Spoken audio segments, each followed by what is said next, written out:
So my dad, I called him and I was like, Dad, look, I'm sorry. You know, I got thrown out of school. I hit somebody in the head with a chair. And my dad was like, well, you didn't get thrown out of school yet. And I'm like, well, I did. He's like, I'm going to come down there. I'm going to negotiate. And I was like, you don't have to, Dad. Like, I'm expelled. I was in the wrong. He goes, nah, there's no evidence. And I swear to God. So we comes down to the principal's office. I'll never forget this. He was wearing like a New York Yankees batting practice jacket, sweatpants. Jacket. He had a cup of Dunkin' Donuts coffee. He was wearing his huge chain. He has like the bit, like one of those like Jesus, Jesus' actual height and weight in gold chain. So he walks into the principal's office. And like, you know, keep in mind, I mean, it's, you know, you have to have a meeting with the principal. There's a secretary. There's a whole system. My dad just ignores all that. He goes, which room is it? And I was like, oh, it's that room. So the secretary's like, oh, sir, can I help you? He just ignores, walks in. The principal, I'm seeing this like from behind my dad. The principal was on the phone. And my dad goes, hey, can I talk to you? And doesn't introduce himself, nothing. And the principal's like, excuse me? He goes, yeah, I'm Chris's dad. I need to talk to you. And the principal's like, well, I'm on the phone, sir. You'll have to wait outside. And my dad just hangs up the phone. Oh, wow. It was like, power he move. just hangs up the phone. He goes, look at that. Now you're not on the phone. Because when my dad gets into like a mode like that, and to be honest, like I think my dad was a crazy nut job, in and out of prison guy when I was very young, before I was even born. The dad that I knew, you know, other than this moment, was relatively calm. He was like a diabetic. He's on dialysis. But like when I was a kid, I mean, he was in prison. So, you know, the principal didn't know who he was dealing with. You know, you think you're dealing with like, you know, private school kids, parents, they're very respectable. But my dad's just not that guy. So my dad was like, we got a situation, you know, you can't throw my kid out of school. He's like, I can't let it happen. And the principal's like, well, he hit somebody in the head with a chair, so you have to, you know, unfortunately he's expelled. My dad's like, there's gotta be another way. And the principal's like, sir, there's really no other way. Truly, there's no other way. And my dad's like, let's think of another way. He's like, I came all the way here from Staten Island. Let's think of another way. And then the principal just, again, is getting frustrated himself now, as I would, I understand. And he goes, the principal says to my father, he goes, sir, are you stupid or something?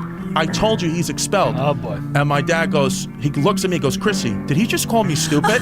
Anytime he called me by my girl name, I knew it was getting real. When he called me Chrissy, it was like, okay. So he told me to lock the door. I swear to God, he goes, Chrissy, do me a favor. That's fantastic. I swear to God, he goes, lock the door. And I was like, do you want me to stay in or go out? He goes, you're going to stay in. Oh, no. And I was like, this is all happening right in front of me. And he says to the principal, he goes, okay. He goes, the thing is, you call me stupid, you disrespected me in front of my family, that's a no-no.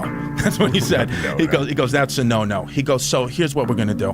He goes, you have two options now. And I swear it was the calmest my father was the whole moment is when there was impending violence. Mm-hmm. He goes, here's what we're gonna do. He goes, I'm gonna give you two options. The first option kind of sucks for you, but I'm gonna lay it out. He goes, I'm gonna come over there, I'm gonna break both your kneecaps. And I was like, that's crazy. And then he goes, you're gonna think I saw that line in a movie?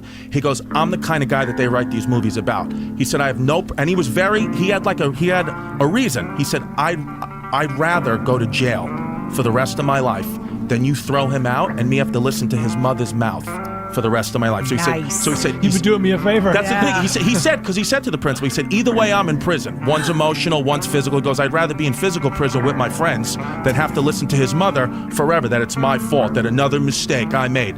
He goes, so I have no problem beating you up right now. He goes, the second option, just put my son back in school. He goes, and that's the option I hope you would take. And then he's like, I'll give you a minute. And then he just looked at him. And then I swear, like, it was so tense. Like, the principal was white as a ghost. Because now he's like, you can be tough all you want, but now you're locked in a room with a psychopath.